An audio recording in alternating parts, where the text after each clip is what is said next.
AI is everywhere. First, artificial intelligence didn't start when OpenAI released ChatGPT to the world on November 30th, 2022. Wow, it's only been 4 years since ChatGPT was released, and it definitely feels like it's been around for a whole lifetime in how all-consuming it has been. The genesis of artificial intelligence can be traced back to Alan Turing. Yes, the same Turing in the often cited Turing test when talking about AI. In a nutshell, the Turing test is when a machine does some kind of human task so well that we, the humans, can't make the distinction on whether said task is being done by a human or a machine. Well, it is safe to say that the Turing test is outdated because a lot of what these AIs can do today, well, sometimes you can't even tell if you are interacting with a human or a bot. For example, have you ever called customer service and when you start having a conversation with them, get really into it, you're like, wow, this person really understands me. And then all of a sudden you realize that that person is a chatbot. Or is it just me that has been fooled? Anyway, moving on. The term artificial intelligence was coined by John McCarthy in 1956 during a Dartmouth summer research project. And in coining that term, this term now made it to where AI, artificial intelligence, is now an official field of study.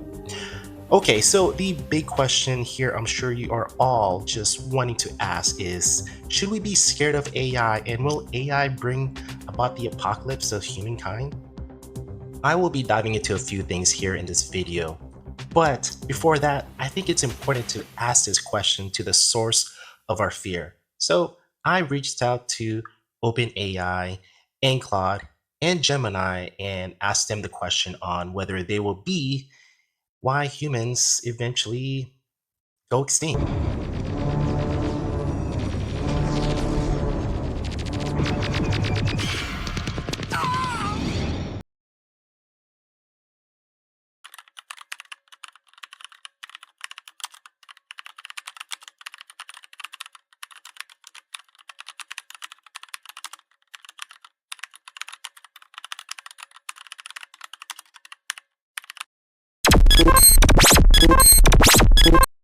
People worry about AI causing the end of the world because it's advancing rapidly and becoming capable of performing increasingly complex tasks.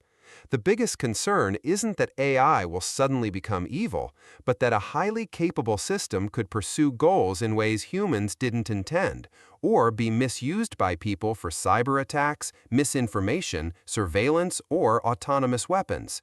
Others worry about economic disruption as AI changes the job market. While some researchers also discuss the possibility of future superintelligent AI that could be difficult to control, that remains speculative. Most experts do not believe an AI apocalypse is imminent, but they do agree that AI is a powerful technology that should be developed responsibly, with strong safety measures and oversight to ensure it benefits humanity rather than harms it.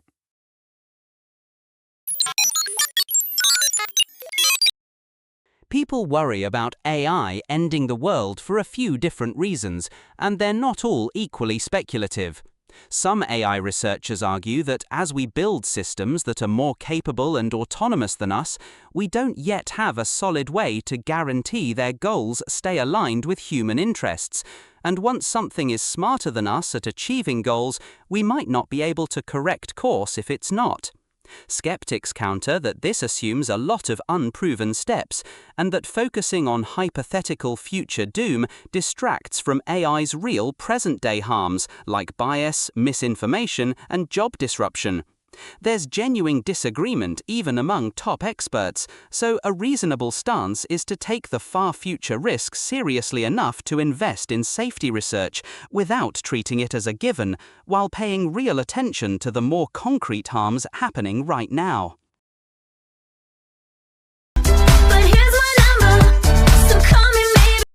The fear that AI will destroy humanity isn't based on machines suddenly developing human emotions and turning evil, like in The Terminator asterisk, but rather on a very real technical challenge called the alignment problem.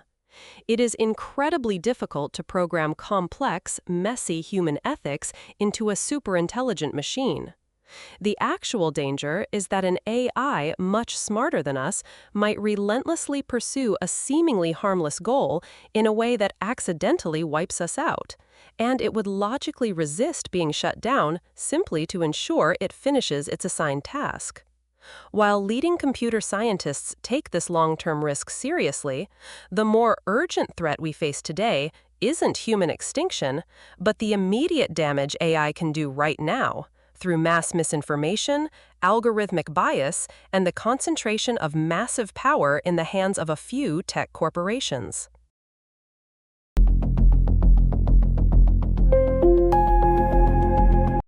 So it sounds like the answer to this question is maybe. Just maybe. It does seem like AI is acknowledging that they can be part of the human apocalypse, but it will not be because of them. It will be because of us, the humans, because as Gemini put it, it will come down to the alignment problem, which basically means any AI system is as good or as evil as those who created it. I feel like we're being gaslit here. And there are a few fair points being made by these non-humans. For example, you hear on the news about AI taking jobs. Is it really the AI taking the jobs, or is this just such a convenient excuse for CEOs to make to lay people off because they ended up overhiring over the last few years? Because AI hasn't necessarily made most companies more efficient, because it really depends on what kind of AI and where it is being used. AI is often seen as a job killer, but research shows its impact is on specific tasks. When AI takes over most tasks, but automating fewer tasks can actually grow roles. AI gets thrown around as this thing that can make everyone's life a lot better because it can free up time that you otherwise wouldn't have to spend time with your loved ones or do the things that you love. But yes, maybe that can very well be true, but it's not right now. And maybe we will get there, but it might be a while. I do want to agree with Gemini in how it mentions the alignment problem. When it comes to AI or just tech in general, they are neither inherently good nor bad. And what it comes down to is how we program it to make sure that it aligns with our values. Now, that word values can be loaded. So let's give an example of a tech that we can mostly agree is a good thing, but it can also be used for something bad. So let's take a step back and let's talk about the washing machine. Yes, the washing machine, but follow along with me and it'll all make sense when we get to the end here. First, the washing machine. The washing machine, believe it or not, can be traced back to a patent back in 1691 in England. These machines were clearly archaic by modern standards, but they got the job done and saved women time, because primarily women were the ones that did household chores and probably allowed them to do other things like raise their kids and make their husbands pork chop sandwiches. When it comes to the more modern washing machines, the first electric washing machine were beginning to be advertised as early as the 20th century. 1904 was the first ad that was ran, at least the one that I could find. The first automatic washing machine was introduced in 1937 by Bendix. Bendix Corporation is an American manufacturing and engineering company founded in 1924 and subsidiary of Knorr and Bremse since 2002. Not a sponsor. But well, this is more like it, huh, Mrs. Twiddle? Let the Bendix do the wash automatically, and a lot better. And after the clothes are thoroughly cleaned, the flexible Wonder Tub goes to work to perform another miracle. As the water is pumped out, dirty water and suds are vacuum extracted. Dirty suds float away. Dirt and sediment flush away. Dirty water never strains back through the clothes. Now the rinse. Instead of all that wringing and rinsing in messy set tubs, you merely refill the bendings. Close the lid. Set the dial. And the clothes get a deep, agitated rinse that really finishes the job. As the washing machine became more automated, this really did free up women to do other things like join the workforce.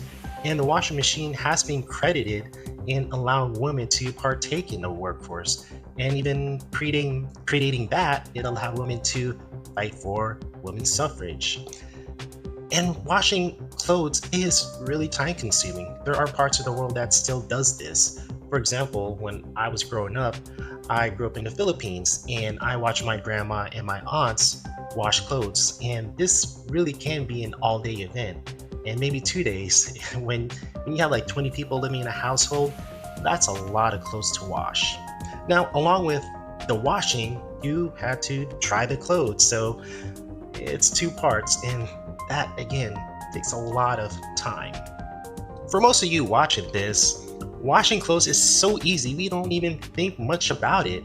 We gather our dirty clothes, walk to the washer, toss our clothes in, pour the detergent in, close it, and press the start button, and we walk away. All right, once it's done, we take it out and we just toss it in a dryer, put our little dryer sheets in there or wool balls, and again, press start, and you walk away. We can all agree that having a washer is a good thing. Does anybody want to go back to washing clothes on a washboard abs? I meant a washboard. But you're welcome. Okay, I hope you all are still following here. So again, we can all agree that it is a good thing. It's a good use of our time to be able to wash our clothes. Now, I really want to strongly emphasize this point right here. Do not do what I'm about to say. So, you have a pet cat, and that pet cat is really starting to annoy you. So, you decide to toss your cat in for a spin dry or a spin cycle. Now, we can all agree collectively that this is not a good thing. And if you are one of the few who might think that there's nothing wrong with this, then please go get some help. Now, I know I could have made that point without going into the history of the washing machine, but as I was doing my research for this video, well, I kind of fell down a rabbit hole, and I just wanted to share that information with you all, and hopefully you got something out of it. But again, the main point here is technology can be good or bad. It just depends on who uses it. So yes, AI is a tool, just like the washing machine, or a pencil, or an Allen wrench, something that inherently is neither good or evil, but it is dependent on the person that wields that thing. Here's the thing. Most people who are worried about AI and constantly compare it to the Terminator or HAL 9000 from the 2001 A Space Odyssey, the thing is, these aren't AI, and if you're watching this video, you probably know where I'm getting to. Because these are AGI, Artificial General Intelligence. Most of the AI that exists, like the chatbots that most of us interact with, is actually more specifically called Artificial Narrow Intelligence or Artificial Specific Intelligence.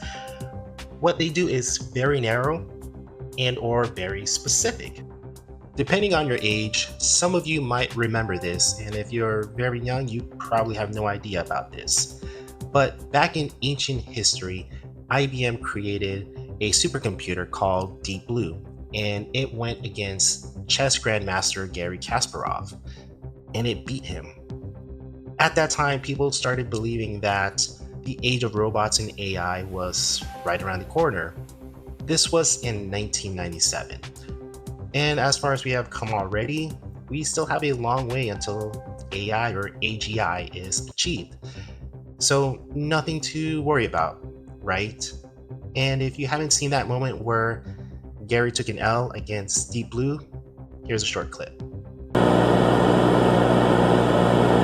The bishop can easily fall victim to what we call an overload tactic. When one piece has to defend so many pieces, there's always a problem that there's an overload tactic and he may go down. Garry is not. He looks. I mean, he looks. What are we missing something on the chessboard now that Kasparov sees? He does not look. He looks disgusted. In fact, he looks just. And he went on, and he should get an Oscar, an award, and he should get $300,000 for it. And whoa, deep blue Kasparov, after the move C4, has resigned.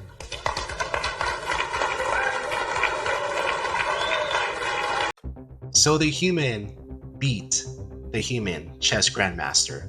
But just know that it wasn't the first time that this supercomputer played. It had to play many games, and it lost a lot before it finally won.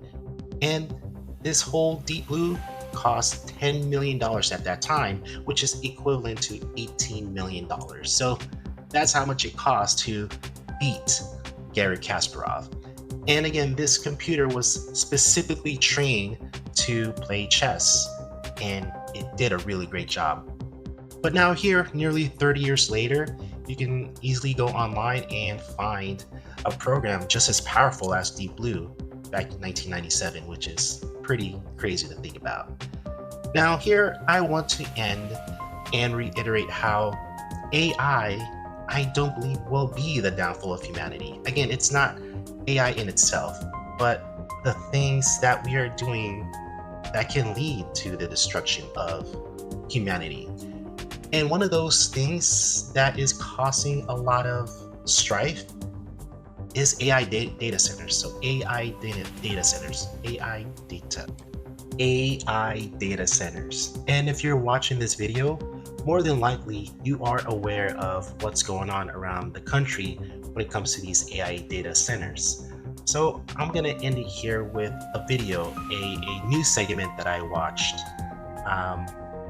on a data center that is, or probably already has, destroyed a family's life. So let's watch that video. I remember watching this segment about a week ago from the time of this recording, and really thinking and believing that AI is not going to destroy humanity. It's going to be us humans who destroy each other. So yeah, let's watch this clip here. Welcome back. Some homeowners in Georgia are being given an ultimatum to sell their homes, or the state will, get this, take it to make way for AI data centers. CBS News correspondent Skylar Henry has more. I'm a single mom. I worked hard for everything. How do you put a price on a home you never intended to sell? One filled with more than 2 decades of memories. I think I was 5 or 6 when this was built. The yard where you buried your pets. The greenhouse that fed your family. When you talk about what being on this property means to you, yeah, right? It's y'all's. It's ours. It's our family. We belong here. But Ansley Brown's childhood home likely won't be here much longer. That's because the state's largest utility, Georgia Power, says it needs the area to make way for a 35-mile-long transmission line. Georgia Power has been here for as long as Ansley's mother has owned this property. It's just beyond the tree line. Now, with the expansion of this latest project, they're looking to take the 2.5 acres the house sits on. Georgia Power says increasing demand has outpaced the capacity of its existing grid, and building a new transmission line requires acquiring more than 300 parcels of land, including residential properties. What you're going to hear shortly from a representative from Georgia Power, and I just want to say how hollow the response is, and you'll see what I mean. So yeah, let's continue here. did your mom tell you she wanted for this property to be? Generational wealth, true generational wealth was the idea, and now it's being stripped from us. Georgia Power estimates 70 to 80% of the power on this new line is expected to help serve data centers. It says the remaining 20 to 30% of power will serve the state's growing residential and commercial demand. Georgia Power told us that they feel as if they've done this process responsibly. What would you say to that? I disagree. You can't tear down 35 miles of rural Georgia and it not hurt something or somebody. And to say that you're doing it in the name of data centers is a slap in the face to us, our community, our animals. Brown's mother recently came to an agreement with Georgia Power to sell. Brown says if she didn't, the utility could have sought to acquire her property through eminent domain, a legal process that allows private property to be taken with compensation for projects determined to serve a public purpose. All power generation starts somewhere. Holly Lovett is a Georgia Power spokesperson. Eminent domain is always, a last resort for us, and it's something we never want to do. To us, it's theft. It's literally $1 billion company stealing land from smaller people who can't fight back. We don't have the money to fight Georgia Power. So that's why a few months ago, Ansley took her story to TikTok. My childhood home is being taken by Georgia Power. She began sharing stories of others in similar situations. What is it taking from her? Look behind me. It's taking this entire backyard. What do you say to someone who will push back on any sort of offer that's out there and say, well, a price tag can't replace memories? Oh gosh, it almost makes me emotional because I have those memories in like my house, and I get how deeply personal people's homes are. I would just say that we see you and we hear you, and we want this process to be respectful and transparent, and that is going to ultimately benefit you.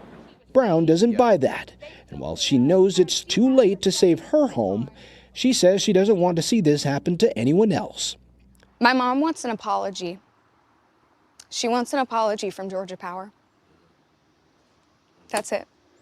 And it's because of how she feels as if she's been treated? Yeah. I mean, for an entire year, they have bullied her. And there is no sorry. So that's what we want. We want an apology from Georgia Power. Such important reporting there from our Skylar Henry. Thank you. Welcome back.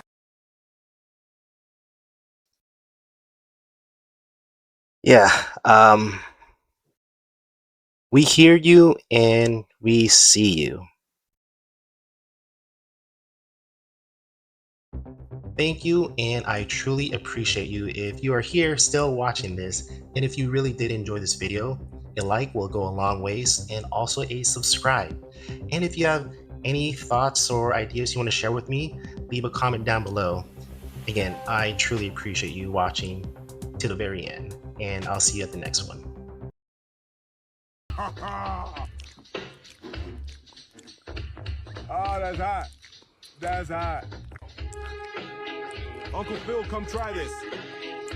Fresh pasta of Bel Air.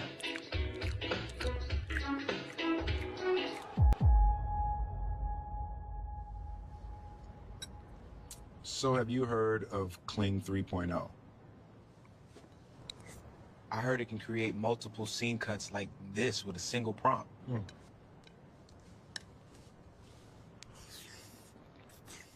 And it knows when to cut to whoever is talking.